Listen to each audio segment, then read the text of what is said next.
Welcome to the Rap Soul Podcast, where we dive deep into the world of music that moves our hearts and gets our feet tapping. This is the intersection of rap and soul music from the 80s, 90s, and 2000s. We appreciate you for listening. Share this podcast with a friend or family member who loves music as much as you do. The podcast is hosted by 12 Kyle. Next up, the Rap Soul Podcast. Welcome to another edition of the Rap Soul Podcast. I am your host, 12 Kyle. If you found this podcast on the internet, welcome and thank you. If you found this podcast because someone told you about it, welcome and thank you. And if you just randomly found this podcast via social media or someone wrote it on the bathroom wall, welcome and thank you. Again, I am your boy 12 Kyle. This is the Rap Soul Podcast. What we like to call this is the intersection where rap and soul music from the 80s, 90s, and the 2000s intersect. This is also the best music podcast that you've never heard until now. As I mentioned at the top, we deal with music and artists from the 80s, 90s, and the 2000s. I'm going to pivot a little bit away from that on this particular episode. You see the title, Puff.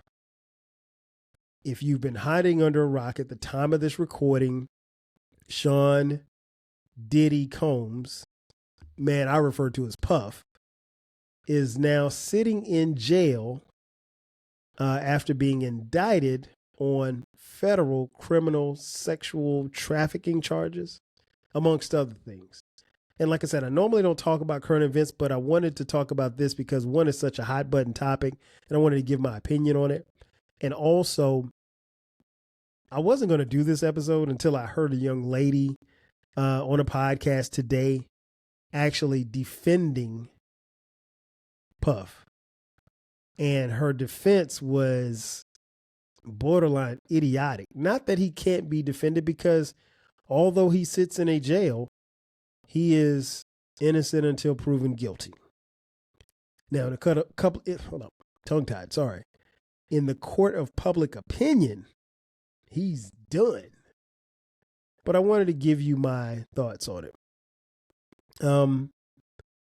I guess the biggest thing that really stood out to me was, if you open up the indictment,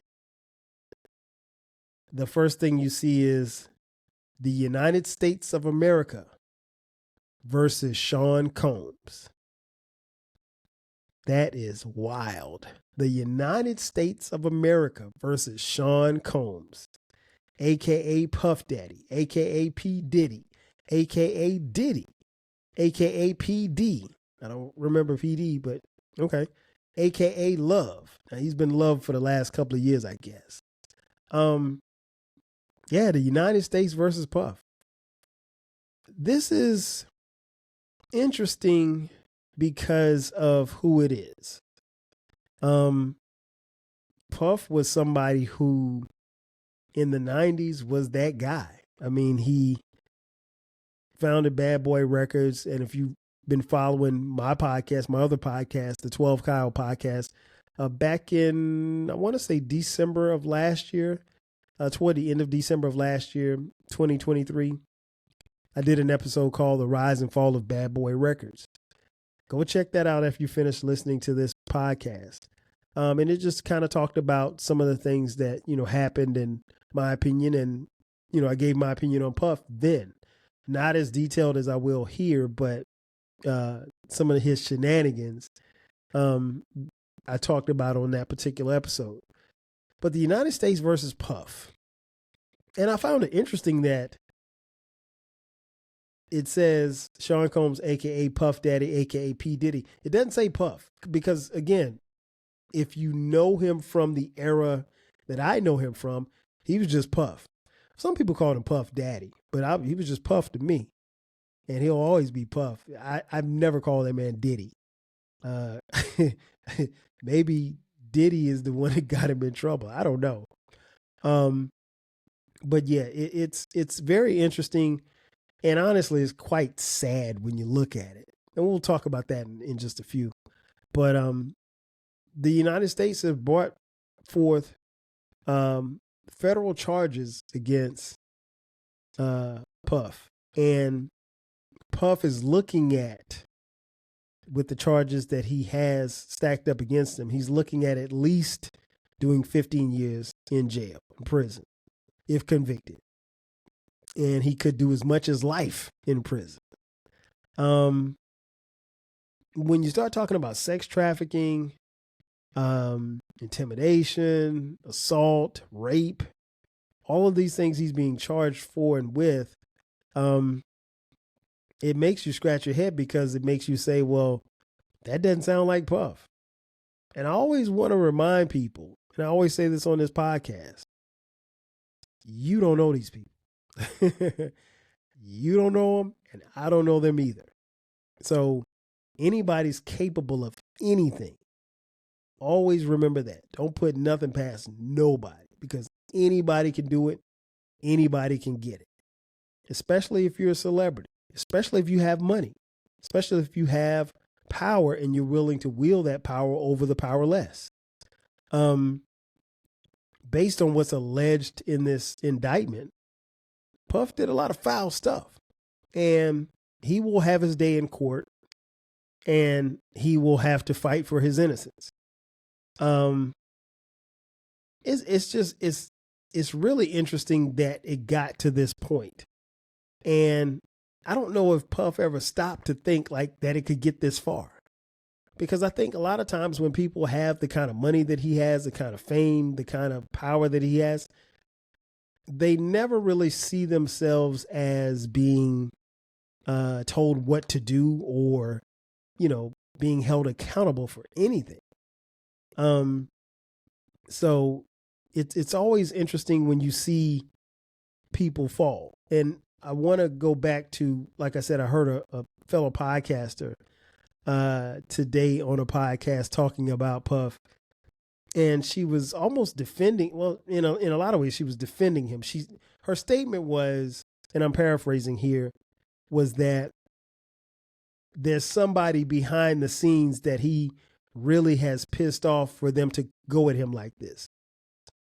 And I'm like, no, they're going after him like this because they think they have enough evidence to convict him based on what they know. So it's not a situation where Puff was trying to buy NBC. That's an old joke. When the Bill Cosby stuff happened, they said Bill Cosby was trying to buy NBC. That's why the people came after him. No, that's not the case. And Puff wasn't trying to buy NBC. But no, it's really, really serious. And at the time of this recording, Puff is sitting in a jail cell. So, I don't want to make, even though there will be humor in this episode, I don't want to make light of the charges and the victims, the alleged victims that, have gone through some of the stuff that Puff has put them through. Definitely shout out and prayers to them, because no matter how this trial goes, when it goes, they will be and are scarred for life. And it doesn't matter how much money you give them. So let's be clear about that. What was interesting was when I opened up the indictment, it said the Southern District of New York. And I'm like, wait a minute, Southern District? Where do I know the Southern District from? And I got it. Chuck Rhodes. Chuck Rhodes led the Southern District of New York. Now, there are quite a few of you who don't know who Chuck Rhodes is, but I will tell you. If you're a fan like me of the incredible TV show Billions, Chuck Rhodes was the lead district attorney, I guess, over the Southern District on the show Billions. And one of the things that Chuck did was he made sure that the Southern District went after big cases, and they wanted to close big cases, and they wanted to bring down the powerful. And it's funny because when I saw the indictment and I started thinking about Chuck, and I started thinking about the episodes of Billions, and I kind of chuckled to myself because, like, Chuck Rhodes, if you're familiar with Billions, spent most of the entire series trying to take down billionaire Bobby Axelrod, or Axe as we call him. And while they had their back and forth, he never really was able to take down Axe the way he wanted to. And the same is, kind of playing out here, where I'm sure that there's a Chuck Rhodes right now for the Southern District of New York. But they got a big fish. And what's interesting about the indictment is that there aren't any other people named in the indictment. Now, listen, I'm not a lawyer. I've watched a lot of Matlock, but I'm not a lawyer. What I will say is this: the little bit that I know about law, if you have an indictment like this, and it's a 14-page indictment, and I encourage each of you, if you haven't read it already, to go check it out. The interesting thing about this indictment is that nobody else is named. None of his accomplices are named. Nobody else. I mean, like, there are people who are named throughout it, but the people who work for him, the people who helped allegedly transport young prostitutes or sex workers, if you will, none of them were named in this indictment. So that leads me to believe, again, I'm not a lawyer, I just play one on the podcast. That leads me to believe that they're talking. They are talking. They plan to talk, and they're going to sing and sing loudly. Here's the thing that you need to know about federal cases. More often than not, federal cases, they're built already, right? So by the time you get arrested, the case is done. Wherein, if it's a state or local case, they normally arrest you and then they build the case from there as far as like witnesses and all this stuff like that. We do know that Puff's houses were raided back in March, I think. And we'll talk about that in just a second. But the Southern District don't play. And, Chuck Rhodes let us know that the Southern District was going to bring in big fish. Well, guess what? They got a big fish right now. They have a whale. And I think what's interesting is I saw some commentary on social media about, well, what about the other celebrities that were at his parties and everything like that? It doesn't appear to me that nobody else is in trouble. Now, here's the interesting thing about the indictment. And I heard Puffy's lawyer mention this because these were what do you call them, quote unquote, freak-offs sessions where they would have sex workers, a lot of drugs, alcohol, a lot of abuse. His lawyer said something that was key. He said, well, how is it sex trafficking if everybody's here for that and like they're here as consenting adults? Which could make a point, but that ain't the case. Some people were kept outside of their will, and because they were kept and they didn't want to be there, that's where you get into the trafficking. That's where you get into the assault. That's when you get into the bribery, because these freak-offs were videotaped by Puff, allegedly. Puff did a lot, and I'm not even going to go into the full details. Y'all can read it. I'm not here for that. So the question that I'm sure a lot of you have is how did we get here? Because this story is incredible. Now, I'm not going to go into Puff's career or anything like that, but I do have a timeline here that I want to read to you. And it goes back to, let's start back in 2022. 2022, Puff and Dana Tran welcome a daughter. No, let's go back a little bit more. Let's go back. November 2005. Let's do it. Let's start there. Puff starts a group called Danity Kane. It was on the MTV shows Making the Band. 2006, in July, Puff welcomes a daughter, Chance Combs, while his off and on girlfriend and baby mother, Kim Porter, was pregnant. Kim Porter and Puff dated off and on from 94 to 2007, while Porter was pregnant with their twin daughters, who were born in December of 2006. Puff and his friend Sarah Chapman welcome a daughter, Chance. 2018, October, Puff and his then girlfriend, Cassie, singer, they called off their relationship, I guess. They started dating in 2007, and he also managed her career. Let's put a pin in that.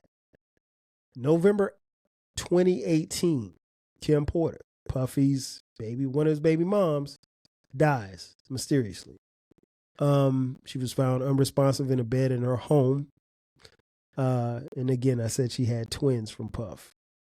And I think they have another 2 children together, I think. June 2019, Gina Huynh alleges that Puff abused her during their 5-year relationship. June 22, City Girls rapper Young Miami and Puff confirmed that they're dating. October 2022, which I said a little earlier, Puff and Dana Tran welcome a daughter. Her name is Love Sean Combs. Wow, he named his daughter after himself. Okay. Here's where it gets thick. September 2023, Puff gives back the publishing rights to all Bad Boy artists. So artists like Faith Evans, Mace, The Lox, 112, and the estate of the Notorious B.I.G., a.k.a. Biggie Smalls, rest in peace, signed agreements to receive their publishing rights.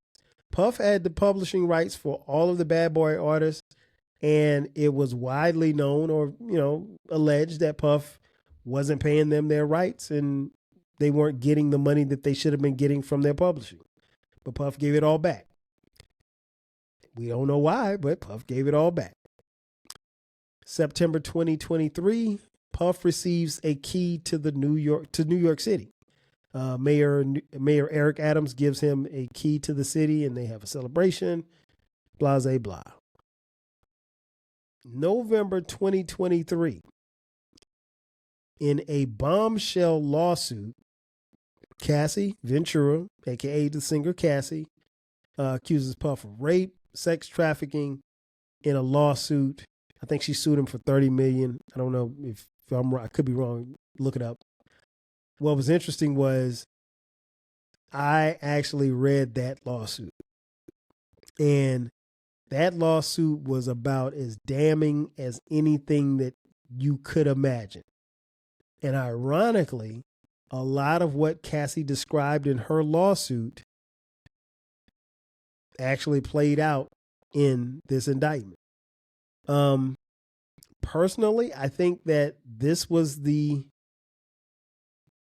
first proverbial shoe to fall, and everything went downhill from here for Puff, because everything that she's alleged in this lawsuit, to making her have sex with male sex workers, being raped, being beaten by Puff on occasions, all of that came to fruition. So that was November of 2023. Now keep in mind, Puff had just given, the Bad Boy artists in September their publishing. November 2023, Joy Dickerson-Neal alleges Puff drugged her and sexually assaulted her.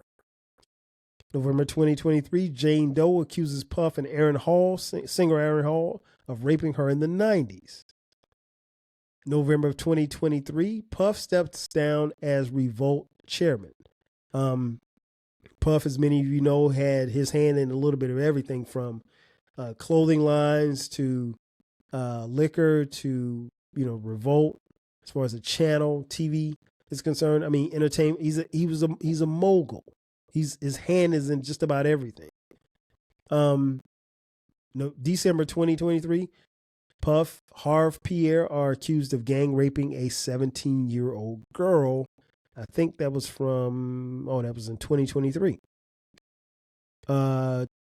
January of this year, 2024, Puff withdraws a lawsuit against Ciroc Vodka owner Diageo. I don't know why they were fighting, but they were fighting. And that could be part of another shoe that fell. February 2024, Puff is accused of sexually assaulting the Love album producer. Now, this was a man named Lil Rod Jones. He worked for Puff on the Love album, Off the Grid. That's the name of the album.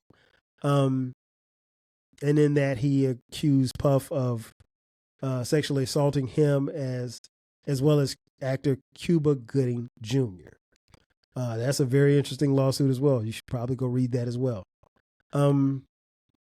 Then the bombshell. March, earlier this year, 2024, Puff's homes in Los Angeles and Miami get raided by HSI, Homeland Security Investigations. You don't ever want to be raided by HSI. So they raided his homes. They allowed him they did not take him into custody, but they allowed him to, remain a free man. They just wanted to confiscate and they came to get what they were going to get. This was interesting because nobody knew what they were going to get. I think by this time, HSI probably had an idea as to what Puff may or may not have been hiding, but they weren't sure until they had to go into his homes, and they confiscated everything. And again, they allowed Puff they said, hey, look, you're good. They probably told him, look, if you leave the country or if you plan to travel, let us know where you're going. They didn't monitor him or anything like that. And this is where a lot of people say, well, yeah, this is where Puff should have, if it was me, I would have got out of the country.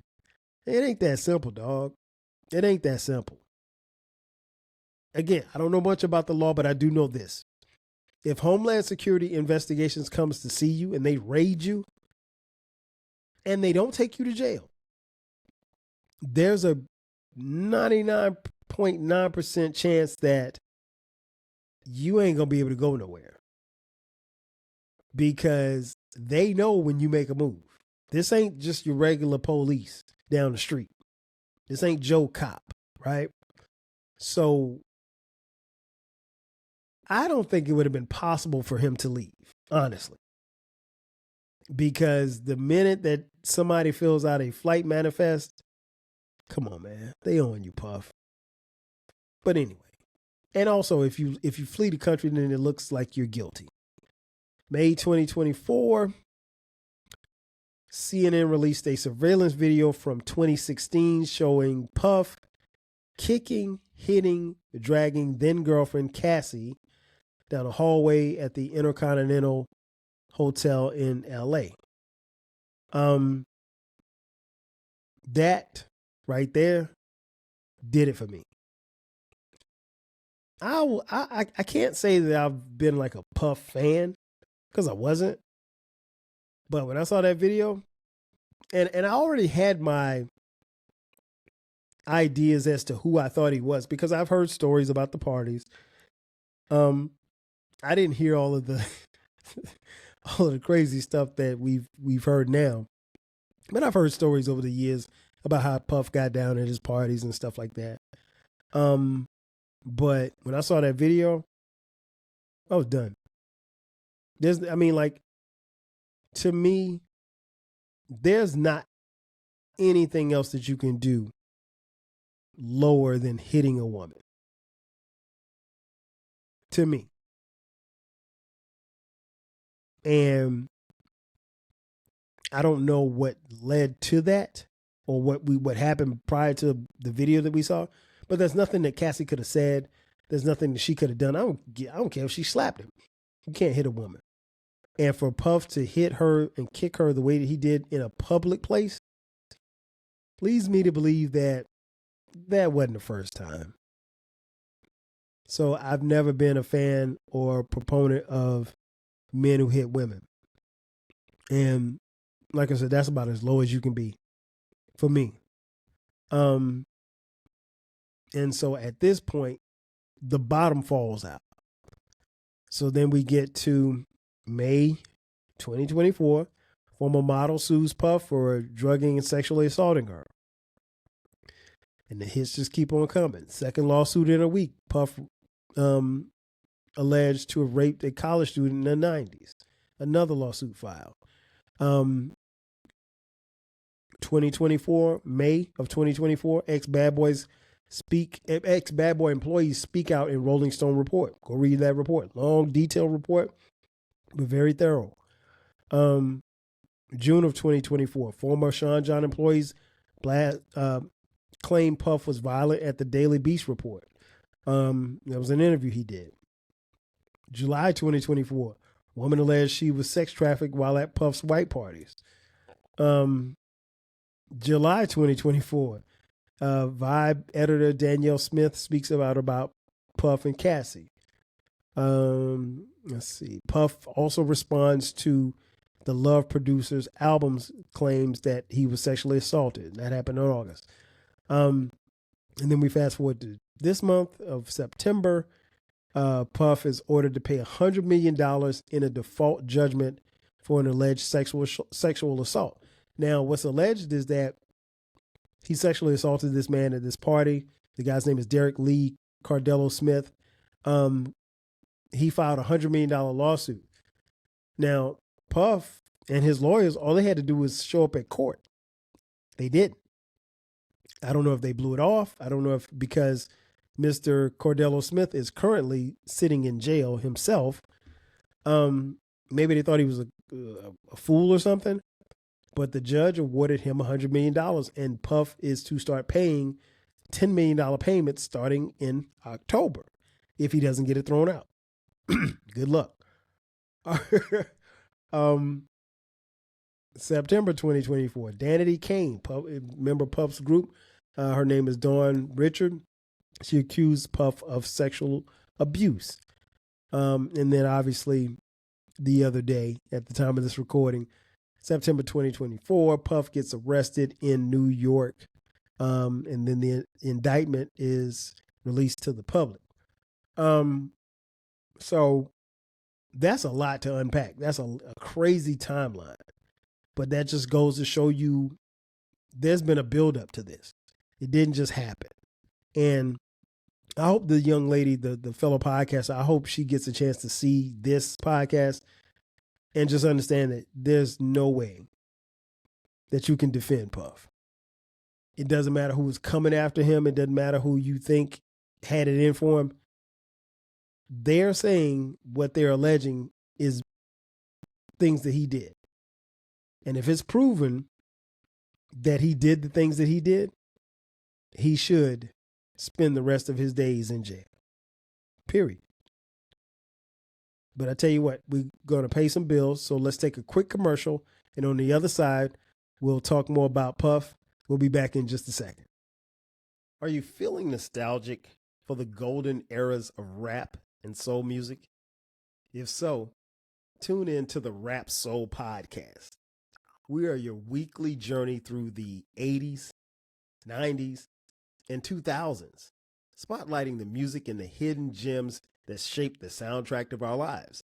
From the powerful beats to the soulful melodies, we bring you the best of the past with fresh insights and stories. Rediscover the music that defined a generation. Subscribe to the Rap Soul Podcast and enjoy the vibes. And just like that, we are back. I am your boy 12 Kyle, and this is the Rap Soul Podcast, and we're talking about Puff. Again, thanks again for tapping in and checking out the podcast, make sure that you pass the word. Send this podcast to at least 3 other people that love music as much as you do. I want to go back a little bit as far as Puff is concerned. I want to go back to 1995. And this is something that I thought about today. And another reason why I decided to do this particular episode. I think about 2 people, Marion Suge Knight and Puff. Suge Knight at Death Row, Puff at Bad Boy. In 1995, they both had 2 of the biggest record labels in the world. Not only that, but they had 2 of the biggest rap stars. Well, I can't even say rap stars. They had 2 of the biggest music stars, period. Suge at Death Row had Tupac. Puff at Bad Boy had Biggie. And it's weird that at the time of this recording, tonight, Puff will lay his head down in a jail cell, and so will Suge Knight. And in 1995, if you had told me, some almost 30 years later, that Puff and Suge would be doing time, man, I don't know if I would have believed you. Suge, maybe. Puff, no. But again, you don't know these people. And I don't know Suge and I don't know Puff. And it's just, it is very odd. It's funny because I was trying to explain this case to my son, who's 22, Cameron. And I had a hard time trying to tell him who Puff was in the 90s. He wasn't just a guy in a shiny suit.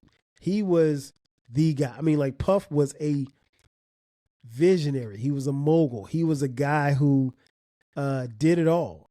And he was a guy that a lot of people looked up to. I've heard people say that Puff really came up once Biggie died, and he did, but I mean, he was already a star, but he went from being in the background to the front. And, so he definitely benefited from Biggie's death, but I wonder what Pac and Big would say now about their fearless leaders. Suge, I think, is in jail for like 16, 17 years, I think. I didn't look it up. And then Puff is looking at least 15. I don't think he's going to get 15. I think they're going to throw the book at him. I really do. And again, like I mentioned earlier before the break, if they bring a federal case to you, the case is done. It's just really about them buttoning everything up. And as I gave you the timeline, his house got raided in May. And then the indictment comes down, 6 months later? Almost 6, May, August. So 5 months later? No, September. Sorry. So that's incredible to me that all of this stuff has happened. Now, again, I will say, I think the Cassie lawsuit was the tipping point. But once they went in and, Homeland Security got inside his homes and they discovered everything. And again, Puff was someone who videotaped a lot of this stuff because allegedly he used the videotapes and the videos to blackmail these people about what they had done. And the thing that you have to understand is that in doing that, you also save the evidence for the police that are going to come back and get you. I mean, of course, he wasn't thinking like that, but that's what happened. Let me give you my thoughts on Puff. I mentioned earlier, I don't know Puff. I will say this much. It is so odd to see him in this. But then again, I'm not surprised. I'm not surprised because, like, when I think about the stories that I've heard over the years, and I think, you see little glimpses of him, and I heard that, I always heard he had a bad temper. You can kind of see how he would end up like this. And I don't know for a second that, anybody that's attended his parties, like the white parties, because let's differentiate. Puff would have white parties where everybody comes in all white and they're having a good time and everything like this, classy affair. But the wild parties, the freak offs, that was like the afties. That was like the after party, what we call the afties. So no, nobody was. I don't know that the people that came to the white parties or any other parties that he would have, I don't know that they were going back for the freak offs. They could have been. I mean, we don't know, but we'll soon find out, because I'm sure some of these people are going to testify. And like I said, I don't think that he's going to beat this. Again, he's assumed innocent until proven guilty, but in a court of public opinion, he's done. It's a wrap, dog. It really was a wrap. For me, again, it was a wrap when I read Cassie's lawsuit. But to actually see it, done. There was nothing he could do or say to me that could convince me otherwise, because he put his hands on a woman. And I've never been cool with that. But it's crazy. And again, the only thing I can say about Puff is that, one, I don't know him. What's being alleged is being alleged. And if he did any of this, he should spend the rest of his days in jail. Now, if he didn't do it, then that's a different story. But when the feds come in your crib and they find 1,000 bottles of baby oil, come on, man. I tweeted out today, like, baby oil will never look the same to me. Because now I'm associating baby oil with Puff. It's really sad. But at the end of the day, I feel for those who have been affected, because Puff has not been affected. He's been inconvenienced because now he's sitting in a jail cell, but he did something to get himself in that position. They didn't just put him in jail just because. They didn't put him in jail just because he's black. They didn't put him in jail just because he's rich. They didn't put him in jail just because he double-crossed somebody in business. They seriously think that he did these things, and they are willing to prove it. And he's going to sit in jail. If you did not know, he's been denied bail. So Puff was in Miami, and he got wind that they were going to be bringing the charges. And so Puff lawyers probably advised him to, hey, fly on up to New York, let him know you're coming, let him know you're going to turn yourself in. He's in a hotel, and he didn't even get a chance to tell them that he's going to turn himself in. They come and get his ass. And I heard somebody mention on TV that, given the fact that they came and got him as opposed to letting him turn himself in, meant that they planned to keep him there. They didn't plan to allow him to get bail. So he's locked up until trial.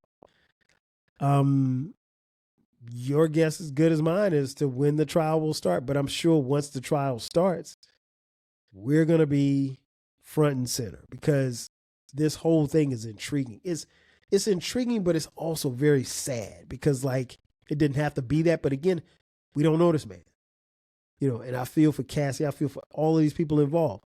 And I said the same thing about Bill Cosby. When you have that many people saying that you did something, odds are likely that you probably did. So I don't necessarily know how you can bypass all of that stuff. In conclusion, this is going to be a wait and see. Again, everything is alleged. I don't want to say that he's guilty of anything. It definitely looks foul as hell. And it just makes you think, like, the guy who gave you all of these hits and all of these groups, why? Why would you put yourself in this type of situation? Why would you do this to these other people? And what was it for? Because after reading the indictment, the only thing that I can think of is that he did these things, as far as these freak-offs, was for his own personal satisfaction.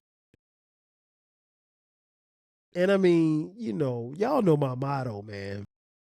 Everybody's a freak. Some of us are just bigger than others. That's a different level of freak, bro. I mean, like, that's a different level of freak. I don't even get down like that.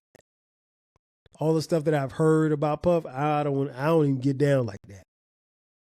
But to each his own.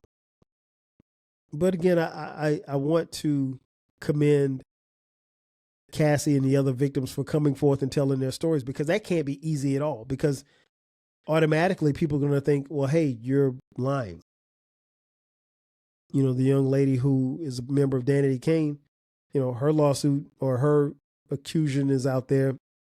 And I know people are probably thinking that she's lying. That's not always the case. And that right there will be subject to her being on a stand, telling her truth. And I'm sure Cassie will probably have to do the same thing. And that's going to be tough, because I'm sure she probably haven't seen Puff since he broke up with him. I mean, face to face. But yeah, man, the United States of America versus Puff. Like I said, in 1995, you couldn't have told me that this day would ever come. Puff told you that we wasn't going to stop. And they just stopped him. And it looks like it's going to be permanent. That's going to do it for me. Thanks again for checking out the Rap Soul Podcast. This is a weekly podcast.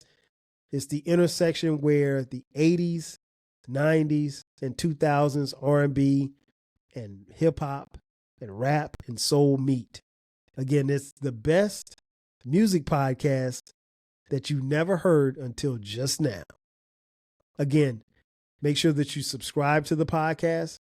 The Rap Soul Podcast is on all platforms. We're on YouTube as well. Hit us up on YouTube. Subscribe there as well. You can follow us on social media. If you would like to carry this conversation, we have a Reddit channel. Go to the Reddit page and start typing away and let us know what you think. Opinions are golden. Disrespect ain't. So we can have a civil conversation about this. But yeah, again, thank you for tapping in. I am your boy 12 Kyle. I'll catch you guys next time. 5 G's. Thank you for listening. This concludes the episode. Be sure to subscribe to the Rap Soul Podcast. You can find the podcast wherever you get your podcasts. Follow the podcast on social media. And feel free to continue this discussion on our Reddit page. More importantly, share this podcast with a friend or family member who loves music as much as you do. Until next time, 5,000.